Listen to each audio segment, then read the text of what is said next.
नमस्कार दोस्तों, आपका हमारे YouTube चैनल पर स्वागत है। सभी दर्शकों को जय श्री कृष्णा। दोस्तों, वीडियो को अंत तक जरूर देखना। अगर आप हमारे चैनल पर नए हैं तो प्लीज़ सब्सक्राइब करें और बेल आइकॉन को जरूर दबाएं ताकि आप तक हमारे सारे नोटिफिकेशन पहुंच सके। दोस्तों, आपका एक सब्सक्राइब भी हमारे लिए बहुत ही मायने रखता है। आइए आज हम आपके लिए बहुत ही प्रेरणादायक, ज्ञानवर्धक और बहुत ही प्यारी कहानी लेकर आए हैं। आइए इस कहानी को, कथा को शुरू करते हैं। कुरुवंश के सहयोग से द्रोणाचार्य ने द्रुपद को जब हरा दिया तो उनका आधा राज्य ले लिया था। द्रुपद ने इस अपमान का बदला लेने के लिए यज्ञ से द्रौपदी को प्राप्त किया था। ब्राह्मण वेश में जब अर्जुन ने स्वयंवर को जीत लिया और पांडव द्रौपदी को लेकर अपनी कुटिया की ओर चल पड़े तो द्रौपदी का भाई धृष्टद्युम्न भी चुपके से छिपकर उनके पीछे लग गया। जब अर्जुन द्रौपदी को स्वयंवर में जीतकर अपनी कुटिया में ले चले तो मजाक में पीछे से उसने कुंती को कहा, माँ, हम भिक्षा में बहुत ही सुंदर चीज लेकर आए हैं। कुंती ने बिना देखे ही कुटिया के अंदर से ही बोल दिया कि सभी भाई मिलकर उसे बांट लो। धृष्टद्युम्न ने जब यह सब सुना तो वह राजमहल में अपने में चला गया और राजा द्रुपद को बताया कि उसके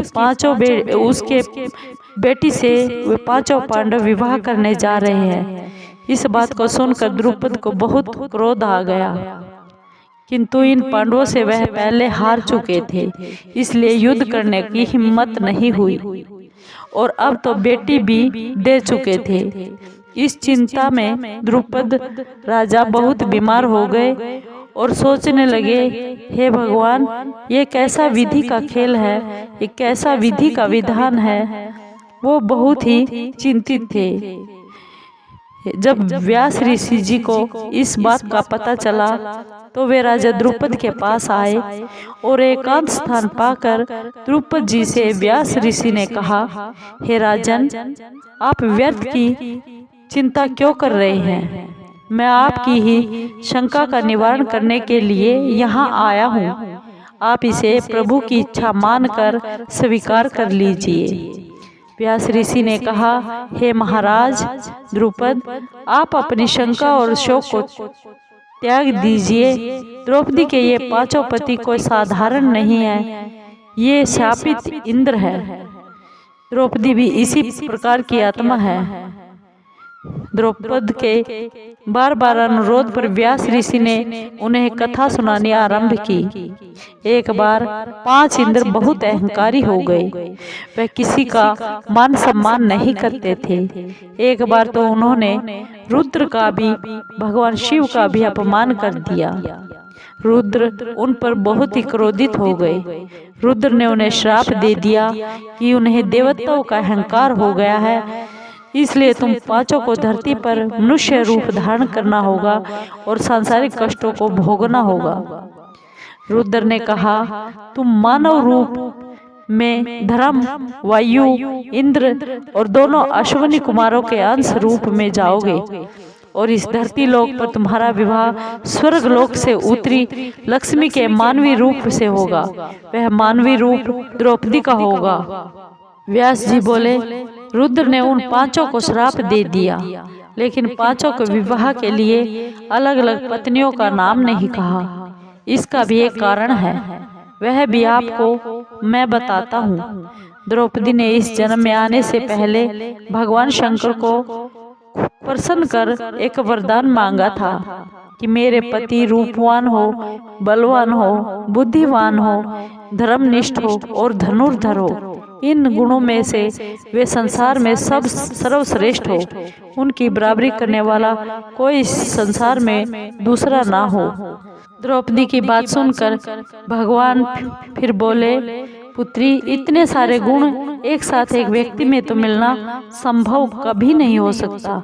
तुम्हें 5 जन्मों में ऐसे 5 पतियों का वरदान देता हूँ। पर द्रौपदी नहीं मानी।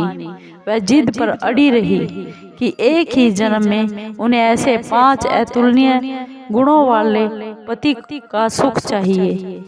महादेव ने फिर समझाया, पर द्रौपदी ने दैवयोग से पक्की जिद पकड़ ली और वह मानी नहीं। महादेव ने फिर कहा, तुम्हारी यही इच्छा है तो यही सही।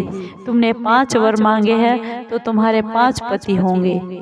भगवान शिव द्वारा स्थापित और धरती पर भेजे गए ये 5 पांडव इन गुणों से संपन्न इंद्र ही है। द्रौपदी का उन सभी की पत्नी बनना पूर्व से ही नियति से ही निर्धारित था और आप इसे स्वीकार करें। व्यास मुनि के जब ये वचन सुने तो राजा द्रुपद को संतोष हुआ और उनके सुझाव पर द्रौपदी का विवाह 5 पांडवों से करवा दिया गया। द्रौपदी पांचाली कहलाई। द्रौपदी के इन 5 पति महादेव के आशीर्वाद से मिले थे और वे 5 इंद्र के ही अंश थे। हमारे शरीर की 5 ज्ञानेंद्रियों के प्रतीक हैं। महादेव ने प्राणियों में वे सब गुण स्थापित करने के लिए जो लीला की, द्रौपदी ने उसमें एक भूमिका निभाई। द्रौपदी तो महादेव द्वारा रक्षित थी। इस कारण द्रौपदी को 5 पतिव्रताओं में स्थान दिया जाता है और वह 5 पतियों की पत्नी कहलाकर भी पतिव्रता कहाई जाती है।